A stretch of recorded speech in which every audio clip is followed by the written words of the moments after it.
All right. Good morning, everybody, or good afternoon, depending on where you are located. We are super excited today to bring you another episode of Tech Thursday. And today we have a very special guest with us. We have Larry Namer. He is the founder of E Entertainment. How are you doing this morning, Larry? Doing well, doing well. Larry, Awesome. nowhere else Awesome. you'd rather be, right? Done with us. Yes, absolutely. Well, so this is going to be a very exciting conversation today. We are really going to be diving into what's happening in the AI sector today as it relates to entertainment, Hollywood. Both Taylor and Larry are very well versed in that topic because they're seeing what's happening, how the landscape is changing, and I cannot wait to get into this into so much detail here today. And so we'll go ahead and get started. Before we do that, just want to remind everyone to please make sure that you're liking and retweeting the space. You're also signing up for ASI One app. It's absolutely incredible. And also wanted to give a big thanks to Fetch AI team for sponsoring the show today and making it happen. So we are super thrilled to get into this conversation. So we'll get right into it. Larry, there is just so much happening in the AI sector right now, and you are witnessing that pretty much from the front row of what's happening in the Hollywood, how the AI is changing things. And you're also talking to a lot of people. You're talking to actors and actresses and everybody that's in the entertainment industry. So I want to ask you a question. How have the things changed over the last, let's say a decade or so, um, uh, with the AI that we have going on, the AI revolution, really? Well, I mean, you could look at it, and new technology comes in at a fairly regular pace, and everybody's first reaction is to present the doomsday scenario that we can't let Hmm. this happen because it's going to replace human beings and creativity and all of that. And it all turns out to not be as true. I mean, it does change the industry. There's no question. But I mean, the most current one that really look at is when digital music came around. You had an entire industry. The music industry was going, "Oh my God, well, we can't control it, so we're never going to let it happen." And for a decade, the music industry just fought digital. And you cut to 10 years later, and the industry is complaining that Spotify and iTunes have dominated the business. And I say, you Hmm. know what? If you wouldn't have fought them, but rather figured out what your role is in this new technology in this new world, you would Yeah. have been Spotify, you would have been iTunes, Mhm. and you wouldn't be sitting here complaining today. The same thing with AI. Yeah. No, absolutely. And it's the same thing with YouTube, right? Because a lot of TV shows they were not really available on YouTube, and I remember that it was not too long ago. So yeah, absolutely. It's really all about whether you adapt or you're going to be left behind. It's train is leaving, like Rob Nelson always says. The train is Yeah. leaving, whether you jump aboard or not. That's your choice. So yeah, no, absolutely love that. Taylor, I want to get you into the discussion Right. as well. Yes. I'm I raising couldn't my tell you hand what it's like I worth at always do, like all. I'm in class. This is Yeah. great so far. And everybody, Larry, you're spot on. Obviously, if you don't evolve, you'll die off, which you saw with E. You guys know you can count on me to cut the crap. Not that there's any crap here, but I just need to say this, okay? Because everyone here is meeting for the first time. And everybody here is way too modest. So I need to first, before we go any further, I need to set the table and set the stage for, first of all, for you, each other, and for the viewers, because everybody here is so impressive, just so we really know the brilliant minds we're tapping into. So, first things first, because everybody is just meeting here. So, Larry, Hmm. Josh, and Mick are both brilliant, ahead of their time, very successful KOLs in Web3 and in crypto, and have built really impressive communities and have different backgrounds, but obviously are on the pulse and, well versed and optimists and not just excited about this space, but creating it. And Hmm. Ra, who is leading this space, is the most modest and the most badass. And Ra, if you could even just toot your own horn for a second, like in a elevator pit, like what you do, because you coordinate and you really, right, you are the bridge between, you know, the leaders in this space and budding AI Web3 companies. Yeah, absolutely. No, I could definitely chime in here a little bit. I was gonna do a proper introduction as I brought you all into the conversation. Thanks, Like Taylor. everybody needs to know. Yes. Yeah, no, absolutely. Thank you. No, I appreciate that. So I am an advisor when it comes to Web3, a consultant. I work with a lot of companies, either they're in their early stages in Web3 or they are actually a company in Web2 already successful with revenue models and everything, and they want to tokenize if they want to enter Web3. So that's basically what I do. And I work very closely with a lot of teams, especially when it comes to AI. I'm also working with several different AI companies and kind of helping them, advising them whenever they enter the tokenization world, and I'm kind of helping them walk them through all of that. So that's really what I do. And of course, we have Taylor with us, and I know, like, for those people who are joining for the first time, we definitely want to bring everybody into the conversation. And when I do that, I definitely want to do do a proper introduction, and then also anything that you want to share. So we already talked about Larry. I mean, everybody knows Larry, and so we are definitely thrilled to dive into more of that. But Taylor, tell us a little bit about your background working in Hollywood as well, and what you have seen being changed over the last few years. So if you could totally chime into that a little bit. Totally. And even crazy enough, Larry and I just met last year, but we've had, unbeknownst to either of us, had a very serendipitous, like intertwined path, because Larry, who is a legend in media and was always ahead of the curve. He would never say this because he is so modest, but with E Entertainment, he was one of the, and correct me if I'm wrong, Larry, but you were so visionary and ahead of your time. Like, you not only created what was one of the first very successful international cable news, essentially, platforms, but you redefined pop culture. I mean, you redefined a generation. And because of E, I went out to Hollywood to be a red carpet reporter, essentially, because of what Larry had created. I ended up becoming one very intimately. And like Larry, was a little bit ahead of my time and did it my own way and was a little bit of a ball buster and, did it on a selfie stick, not with the fancy E camera crew, Larry, sorry to say. And then cut to 10 years later, Larry and I met at a summit, actually, because Larry was supposed to be on a panel of mine all about content in the Web3 space and moving forward and how it's shapeshifted. So, we both definitely see ahead and all that to say, like, just to paint the story arc, how, Larry is very much, I mean, he's living proof, right? If you don't evolve, you will quite literally die off. And we both see that and, and share that view and ethos. And so here we are today. Right, That's Larry? awesome.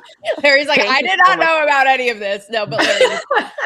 But it is kind of crazy and kind of shows you like the big picture of it. So love that. I want to bring Meg to the conversation. Meg is a content creator in Web3, and she also collaborates very closely with a lot of teams that are in Web3 that are also in AI.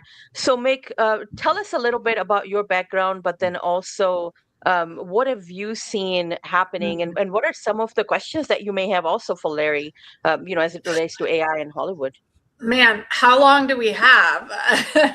So my background, traditional sales at Amazon, onboarding brands there, owned an IRL startup, early to GameStop. So I was part of the Wall Street Bets meta. I just like getting involved where there's a lot of action and activity and excitement, because that's where the next breakthroughs are coming, and I like to be there when those come. So after my little GameStop venture, made my way over into crypto, bought the top and wrote it all the way down. So now I'm here like saving all of our bags with everybody else. But yeah, I've had an amazing career here and a chance to work with some of the top brands in the space, currently at VDEX as their CMO.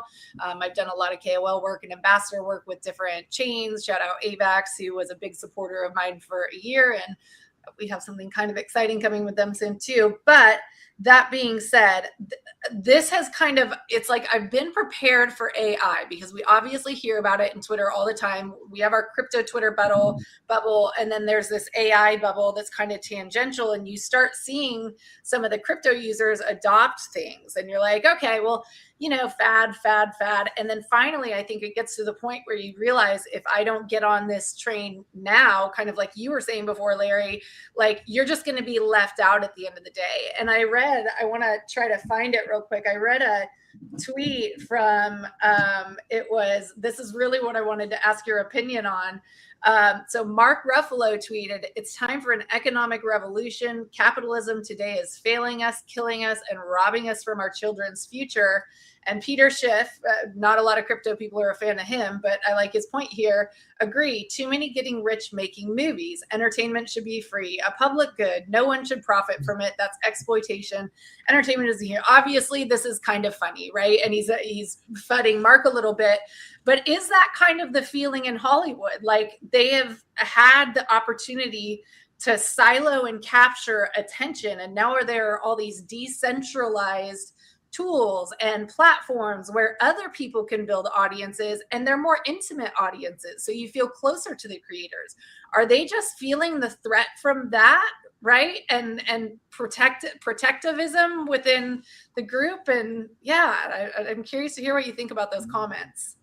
Sure. Well, you know, throughout history, there's always new technologies that come in and stuff. And, you know, I go back and you look at, you know, you say 120 years ago, Hollywood was kind of the geographic center of the, you know, video entertainment or the video world. I mean, you had to come to Hollywood because you needed the big sound stages and the expensive cameras and stuff like that. And, yeah, it was a big barrier to entry. Creative people around the world, you know, not able to afford to come to Hollywood and shoot expensive stuff, you know, but as technology kept, you know, getting cheaper and cheaper and cheaper to create video, you know, it began to move all over the world. So Hollywood really is in my mind, it's no longer a geographic place. It's really a state of mind. It's a level of creativity. It's a level of measure of quality and stuff. But, you know, the natural reaction of people in any industry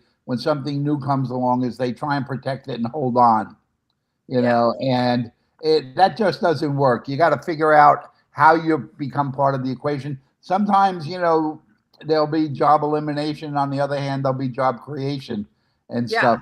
Creative destruction. It's an American ideal, right? We are innovators. We try to progress. As far as entertainment being free, I don't necessarily. I think that was a farce, right? Yeah, you know, I mean, that makes no sense to me. And, you know, I can argue about that. We troll each other here. So I think he was just trolling him and saying like, oh yeah, you Hollywood actors have had all of the access to attention.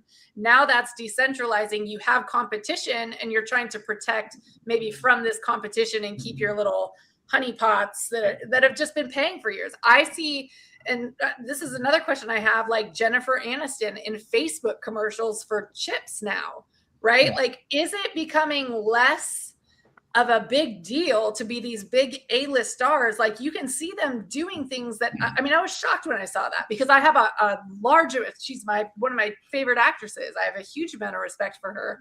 And that just felt weird seeing. So is that a sign of things to come in the industry?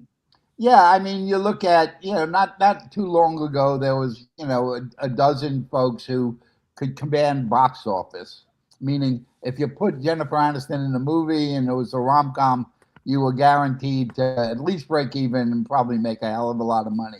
But that's changed now. I mean, there's more forms of entertainment getting out there. Each of generating their own stars.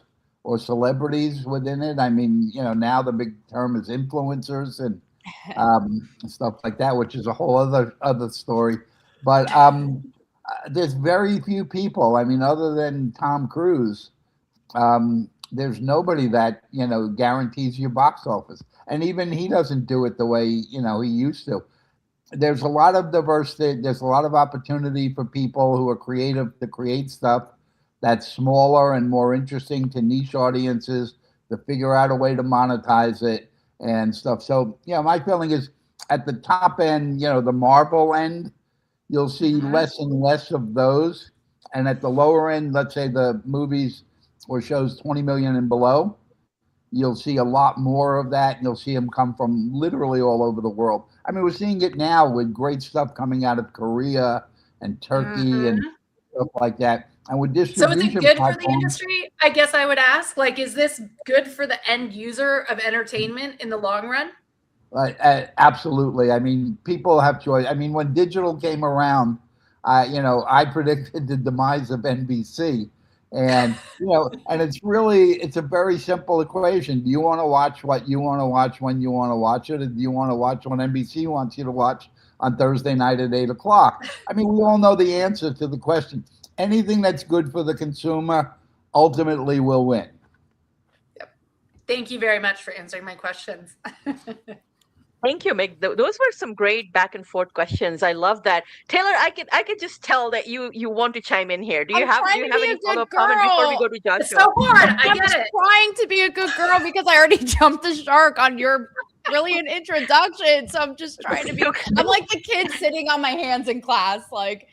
No, you're good. You're good. Just a quick. I mean, I have so many thoughts, and I want Josh to hop in, and we have so many comments too, Larry. From all three of these guys' community for you about, the future of AI and media. But just to kind of really quickly piggyback off of that, a great example of foreseeing the demise and unfortunately an entity getting in their own way by not evolving was E. And I told you this story, Larry, when you came on my show, but I had actually, when I was a young red carpet reporter in Hollywood, I had a meeting at the E headquarters because, it was like my dream, right? But I wasn't doing it the cookie cutter way. And it was me with all these execs, like in a big, big boardroom. And I played for them my selfie stick celebrity footage. And it's like Michael Douglas grabbing my nose and Danny DeVito, he's like yay high. And we're joking about how he's at my eye boob level, like being very human, right? But for E, I remember them saying to me, they were just like, you have balls. And they didn't have the balls to, for whatever reason, right? But to take it on, like it petrified them. Lo and behold, again, cut to 10 years now later, that's what we're seeing everywhere. Celebrities on IG Live. This was before TikTok, all that. Like what people say now, the authentic, blah, blah, blah. So I'm curious for you, when you saw that moment happening with E going, oh, I created this, I built this on my back.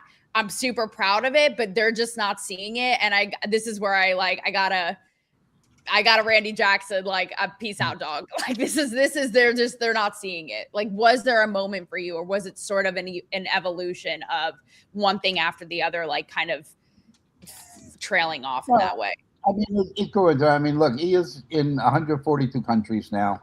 Valuation is somewhere above 10 billion or something like that.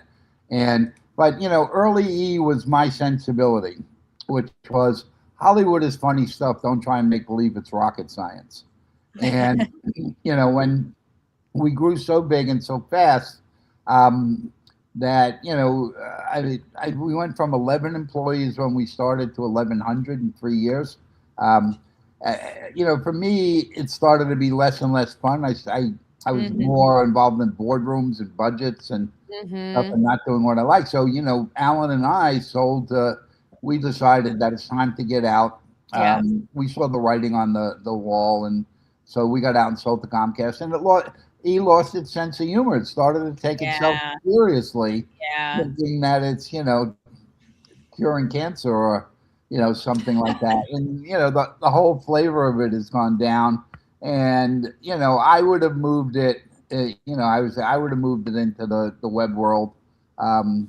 much more and stuff. But even still, and it's interesting because here in the U.S., people, E has gone down, but around the world it hasn't. Somebody gave me a statistic that on any given day, E reaches more people than 100 top influencers in the U.S.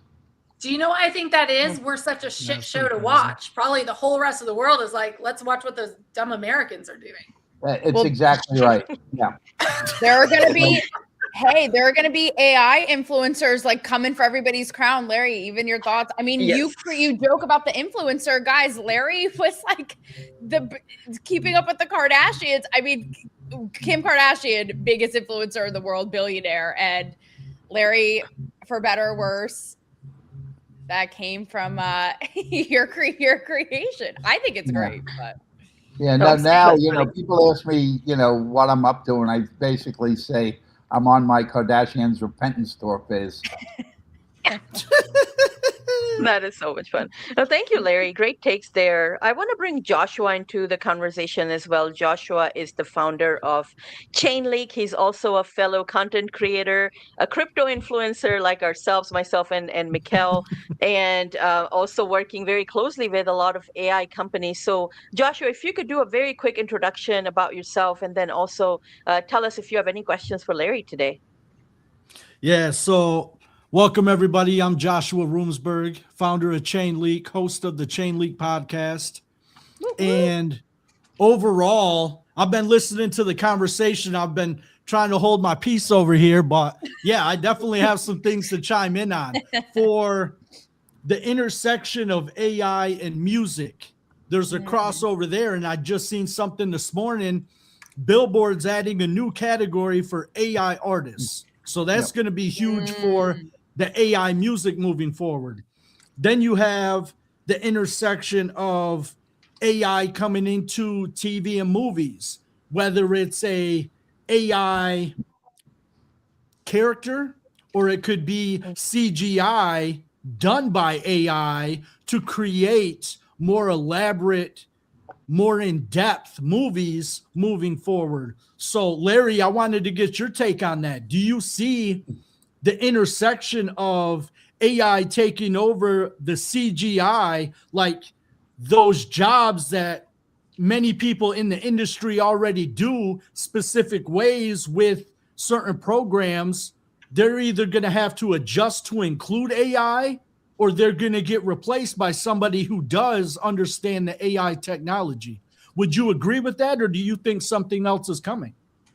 No. I think at the low end, people who are doing the mundane tasks will AI will take over a lot of those jobs. But on the other hand, you're going to have a lot of jobs created. Like I say, I see a lot more content being developed, kind of at the low end, the low budget end.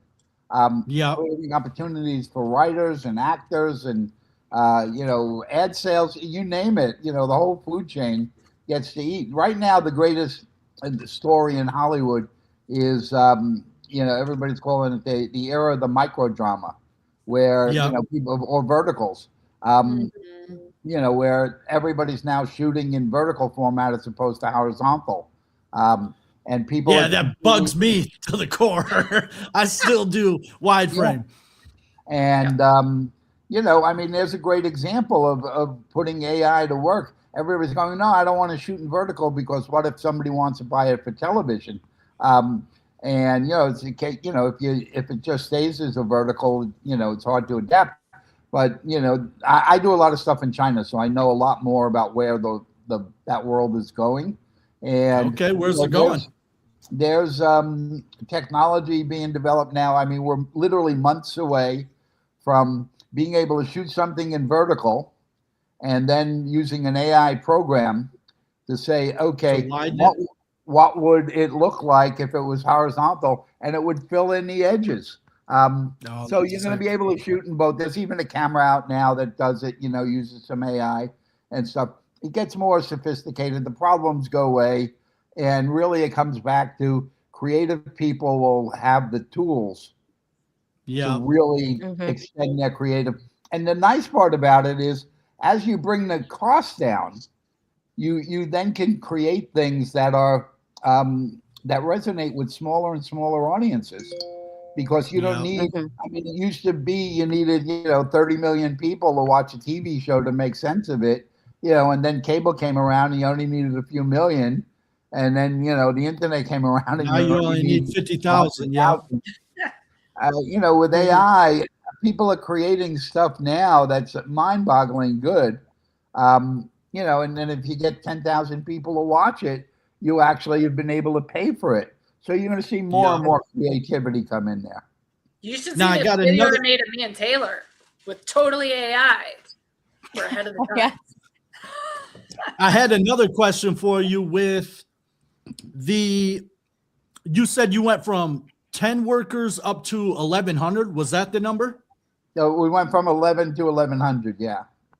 Okay. Now, in that transitional period, what were the tasks most of those people were doing? Were they writers? Were they what were their positions in the company that you needed to expand that wide? Sure. Well, the reason that we had 11, starting with 11 was unthinkable, unheard of. I mean, Alan and I started and it's still the only TV network that's ever been started by people as opposed to media companies. Okay. And we managed to raise a very small amount of money, compared to what it cost to launch a TV network. Back then, a TV network was running somewhere between $60 and $100 million just to start, before Yeah. you got into, ongoing operating expenses. We found somebody who's willing to give us $2.5 million. And I had a friend who's teaching radio, television, and film at UT Texas in Austin. And Okay. I called him up and said, "Do you have kids that need, intern jobs?" And he sent us 31 interns from UT Texas. So each Wow. started with 11 employees and 31 interns. And initially we relied heavily on movie trailers. So it was almost MTV of the movies. You stand a Okay. host in front of a green screen and MTV would go, "Madonna has a new video." We'd stand Yeah. a host in front of a green screen and go, "And Schwarzenegger has a new movie." But as, once it was on the air, it got such amazing traction that, we started getting into long form production and local versions of E in different countries and stuff. So Okay. literally the entire spectrum of jobs, Yeah. from writers to grips pulling cables, Yeah. all around the world. In the first year we expanded. We were in 14 countries in the first year. Oh, that's sick. Now, to elaborate on that question, do you see the intersection of AI for the writers or the editors or any of those digital tasks that could be taken over by AI? Do you think starting E now, you would need 1,100 workers, or could you slim that down to 500 after that first year? You could slim it down tremendously, no question. But while it does take away certain jobs, it does expand, technology, not just AI, but Yeah. technology in general. I mean, you take, this new thing, vertical drama, which we've been doing in China for years, but now it's just kind of taken over in the U.S. and lots of money being thrown, VC money being thrown at it. There was this thing in Hollywood where writers over 50, no matter how good they were, Academy Awards, Emmy Awards, Golden Globes, couldn't get work, and they actually was a big age discrimination lawsuit. So any writer Okay. over 50 had the hardest time finding work. But now with these vertical dramas, which are essentially, everybody's talking how we The invent. short form on TikTok, is that what you're talking about?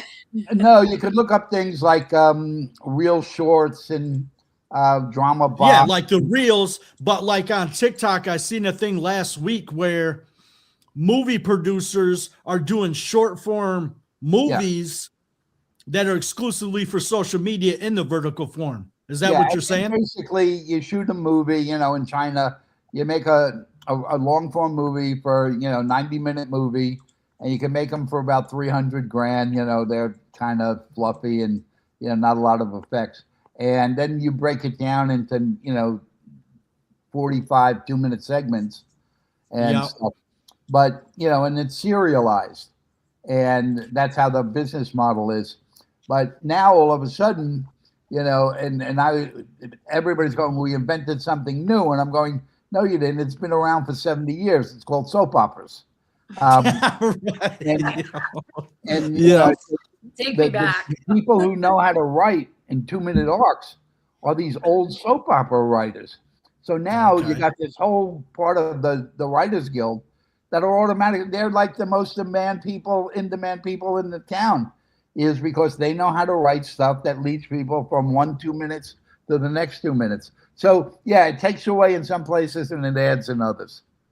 Yeah, no, speaking of that specifically, it pulls me in. Every time I'm flipping through TikTok and one of them shows up, I'm like, man, this is so good. And I watch the whole thing.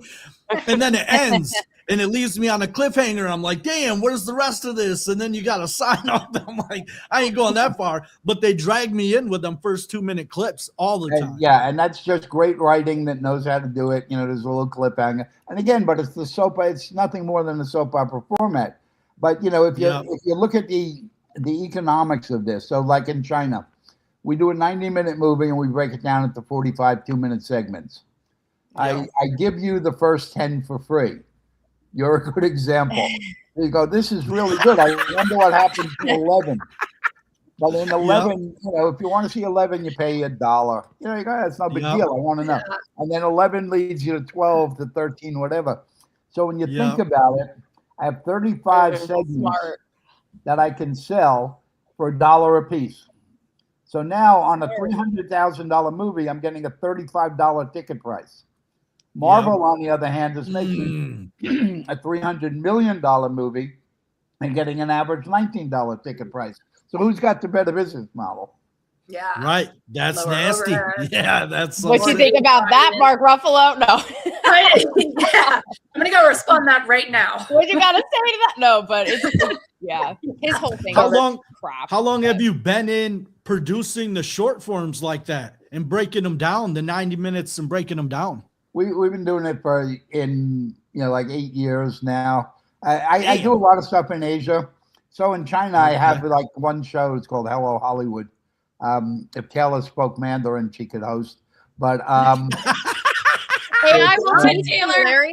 My AI twin will do it exquisitely. Don't worry. you know, we get a great audience for it. And when we did some audience research, we found out like almost 75% of the people that were watching us on a cell phone. So, you know, without really thinking of business models or anything, I said to the crew, I go, why are we shooting horizontal when everybody watches us vertical? So we just started doing it, and then we had to learn how to produce because there are differences. The hardest part, believe it or not, was getting actors to learn that you can't just throw your hands out because you end up putting your hands out of frame.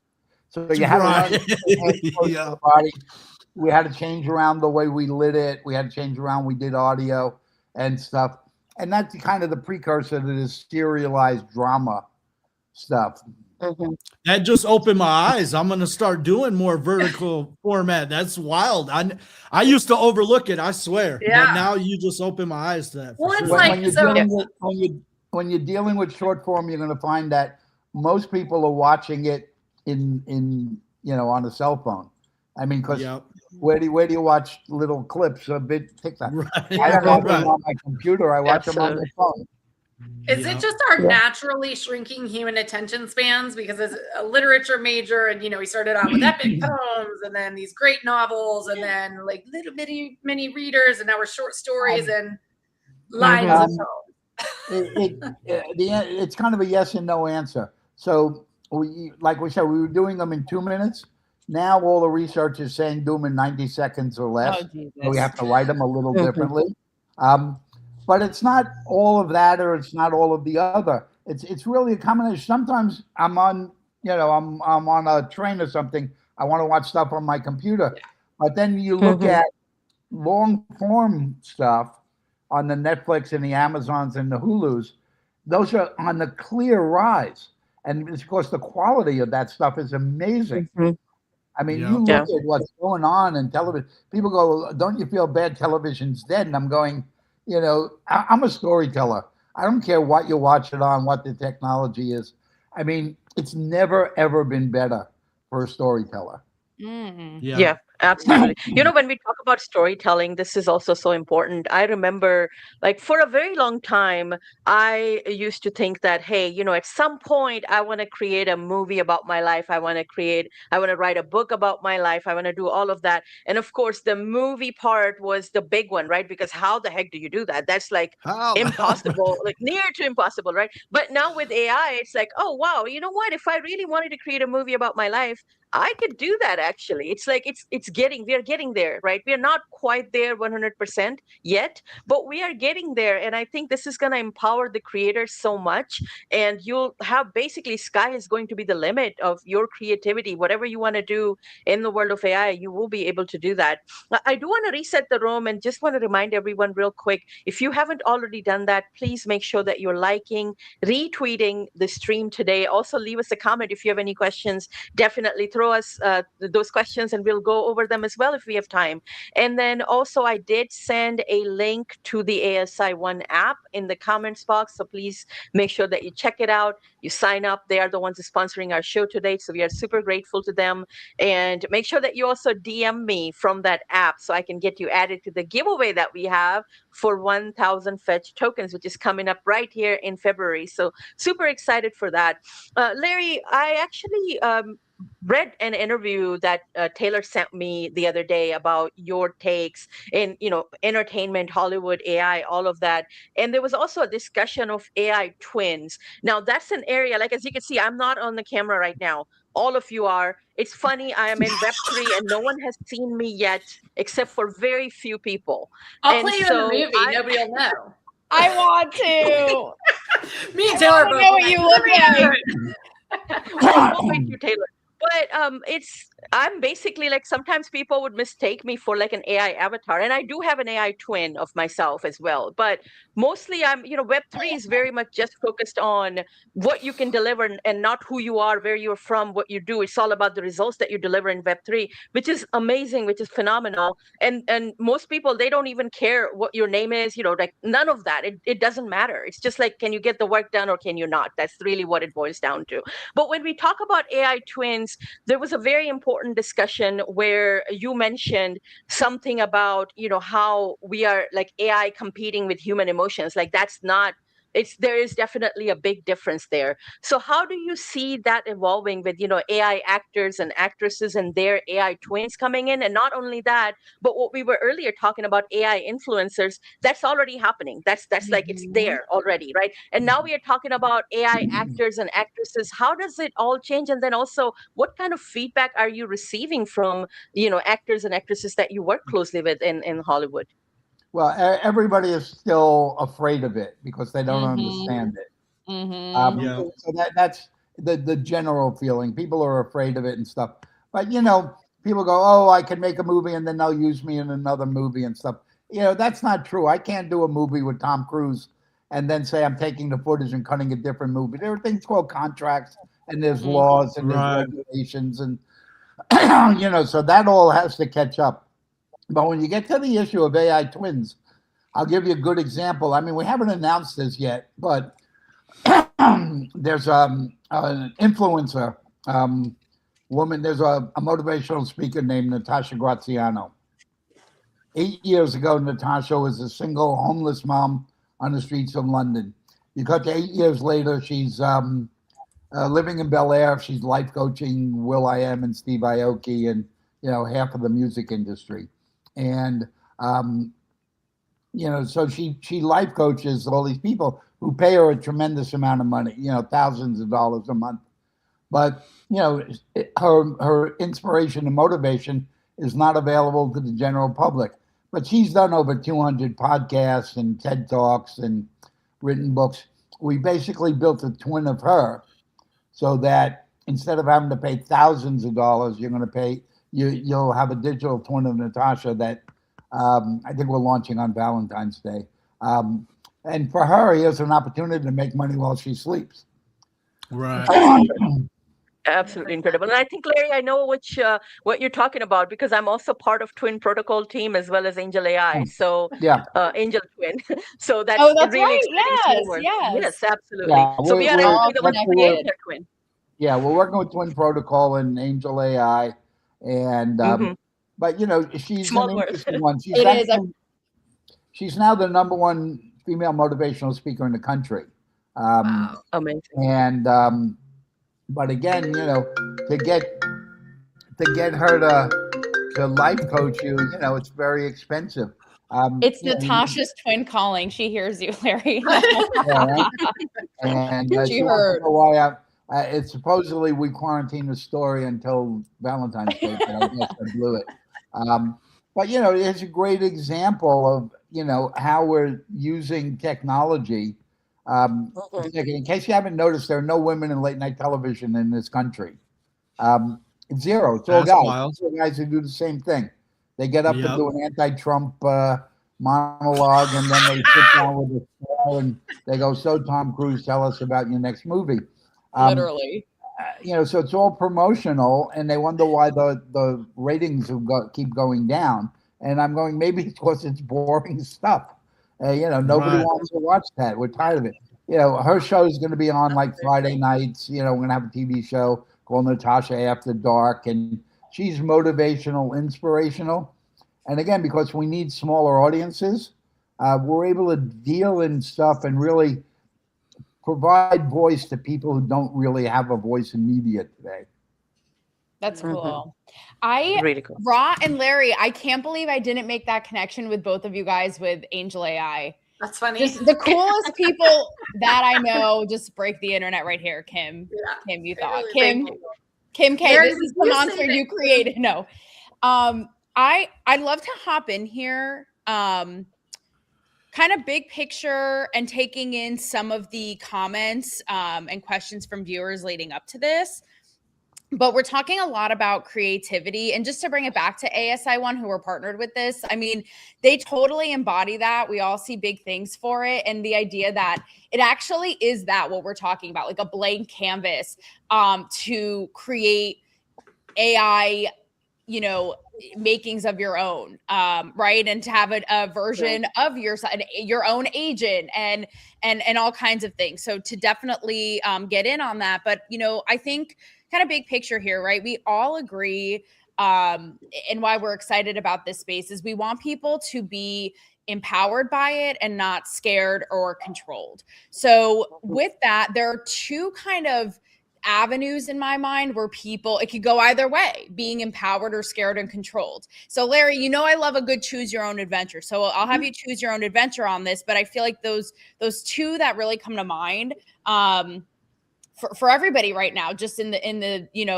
zeitgeist, is with creativity, right? AI cannibalizing, human creativity, and sex, right? Let's be honest, Larry, we talked about this on my show, how sex has really, again, for better or worse, call it just basic human wants, but has driven every wave. Josh, it's up, no, but has driven every major wave of technology. Let's be real. And, again, kind of a dark side of that with AI, right? Like, I don't know if Larry, if you saw the recent Paris Hilton AOC joint venture with deep fakes and how that could go. So I know that's a lot there, but again, it's what's really on everyone's mind. So, and again, both things could be empowering or be scary and doomsday. So where you want to go with it, but, setting that table and your kind of take and how it'll play out. We'll talk about stuff that obviously, Taylor, you could relate to more than most of us. But when you get to the issue of new technology, sex drives all new video technologies or media technology. I mean, it drove cable, pay TV, DVDs, VHS, etc. But if you look at now, the online porn business, basically all run by Pornhub. They own a lot of the services under different names. The fastest growing area of porn on the internet is AI-driven anime. Think about that. People would rather have an AI version of a guy or a girl than a real life version, mainly because they're less of a pain in the butt. But yeah. I'm not opposed to that idea, actually. I don't know. I've come around since our last conversation, Taylor.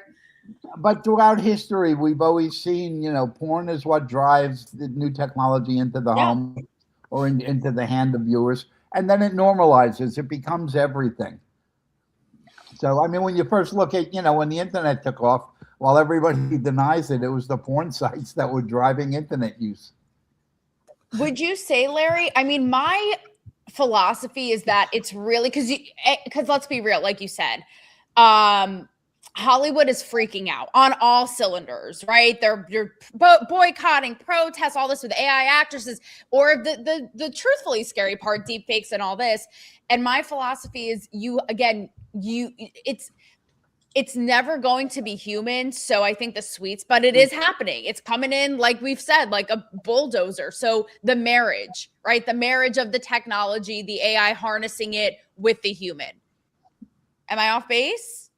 No, you're on base. And you know what?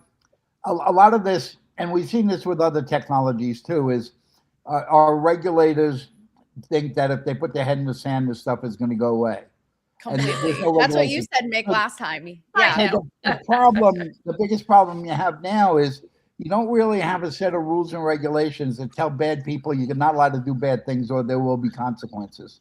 I mean, Yeah. I try and break stuff down into simple terms, like, with AI, I said, 12-year-old kid can't go, hey, Dad, give me the keys to the car. I feel like driving.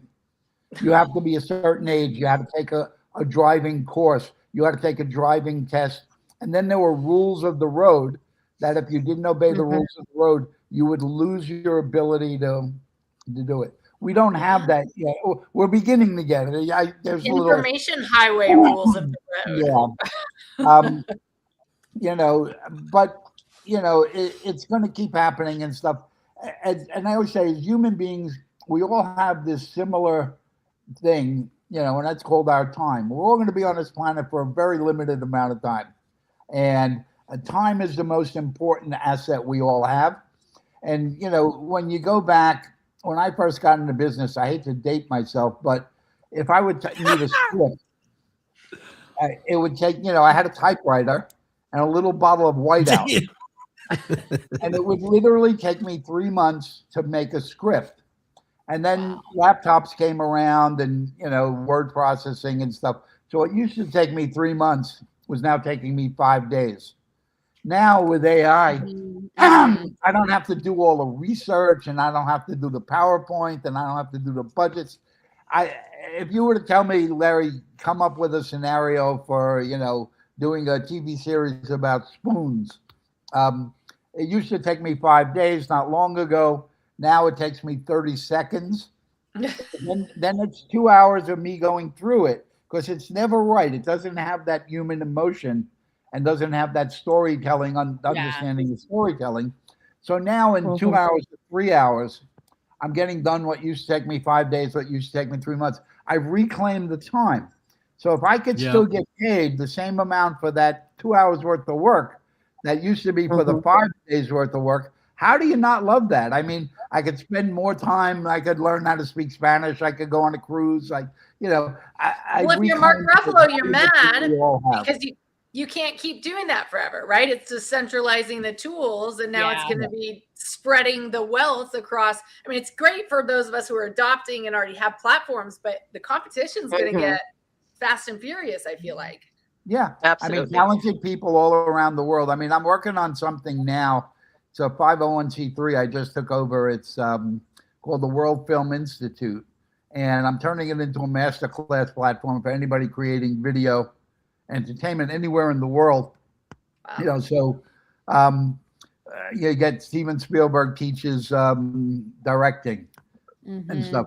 But, by using AI, simple AI that already exists, in Russia, he speaks Russian. In Spain, he speaks Spanish. And China, he speaks Mandarin. So, and very economically, because we're able to produce it very cheaply and distribute it very cheaply. So instead of going to, USC and spending $70,000 a semester, you'll be able to get a course of Steven Spielberg teaching directing. And I'm using Steven as an example. For $300, you get an 8-part directing course in whatever language you speak. So it's going to basically put the tools in the hands of anybody with a creative thought in their head to be able to do it. Now, marketing is a whole other story, but creating it becomes so much more accessible to anybody in the world. Yep, absolutely. Great takes there. I know we are getting close to the top of the hour here, so we will be wrapping up here very shortly. I do want to give a minute to all of our speakers up here today, if they have any final thoughts or comments. This has been such a phenomenal discussion, and I'm excited about what's happening in the AI sector, especially as it relates to entertainment industry. So it's going to be there's going to be a lot of opportunities for those of us who are actually staying ahead of the curve. So definitely great times. Joshua, I know you've been kind of quiet for a little bit, so I want to get some final thoughts or comments from you. That would be great. Yeah, no. So when Larry was just mentioning how you'll be able to learn at a faster pace, I think back to when I was in college. I went for 2 semesters for marketing, and I ended up dropping out. I felt like the teacher was moving too slow for my pace. And that's the same thing I went through in high school. If the teacher told me a task, I could go 3 weeks ahead on my assignments, because when I focus on something, I push through. I need to keep going, or else I'll lose sight of what I just learned. So yeah, when I dropped out of college, that was a big thing. Was I started to learn at my own pace, and I would use YouTube and other tools, watch videos, see other people in these other industries I wanted to intersect with. And I felt like I learned 20 years of knowledge in those first 2 years when I was trying to figure out my career path, how to do videos, the right equipment to use. I learned all that at such a fast pace. And now with AI, you can multiply that by another 10. So what took me 5 years, you might be able to do in 5 months now. So I just love technology. Thank you, Josh. Great I takes love there. this shit. Big tech energy. Yeah, I love it, dude. Love it. Mick, any final thoughts or comments from you today? I just have a true or false question that I kind of want to get your take on, because I think it'll be quite telling. True or false, will the majority of actors in Hollywood be AI or AI constructed real people who are behind them, but will they outweigh like traditional Hollywood actors within the next 10 years? And if so, to what degree? That's juicy. That was for me. So my opinion is no. You'll see some, but it won't be the majority. Again, I look at building whole AI twins and stuff like that. I mean, they're essentially psychopathic. They're born without empathy. They're born without emotion and stuff like that. You need real people to put that stuff in and make it relatable to the audiences around the world. Very good. Great hot take there. Taylor, any final thoughts or comments from you? Yeah, I will keep it brief. I feel like actually what I am taking away from today is always obviously like get everyone's heads out of the sand. It does not serve anybody. But Larry, I love what you said about taking itself too seriously and sucking the fun out of it. And underneath all of this and, this whole campaign with ASI1, we've continually tried to keep it back to the fun and the light. And I know that this is such an uncertain, potentially dark time and a Wild West wave that we may or may not be able to control. But I think to not take ourselves so seriously in it, digital twins, this, that, like all of it, to just get back to the fun. And maybe at the end of the day, if we can do that, that's ultimately what saves us. But to just keep it light and get back to the fun in all of it. Absolutely. Keep it fun. Larry, what an honor to have you up here with us today. Any final thoughts or comments from you? No, just that, like I say, technology marches on. Not too long ago, we were a nation where, we had a lot of horse ranchers, and they wanted to see everybody driving a horse and buggy. True. And I take people to the window. I go, let's look out the window. Tell me how many horse and buggies you see, and tell me how many cars you see. We all know where it's going, whether we like it or not. Figure out how you fit in a new world and go from there. Absolutely. Great takes Awesome. there. Thank you so much, everybody, for joining us today. This was an awesome conversation. I have so many more questions for you, I Larry. know. We're gonna probably When part two. we'll get you back here again at some point. But thank you so much for joining us today. This was an exciting conversation. And thanks to Fetch AI for sponsoring today's show. This was very good.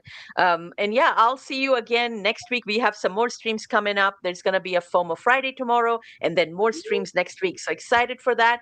Thank you so much for tuning in. Have a wonderful rest of the day. Thank you, Bye, Larry. everybody. And thanks, Mick, Joshua, and Taylor. Bye. Bye.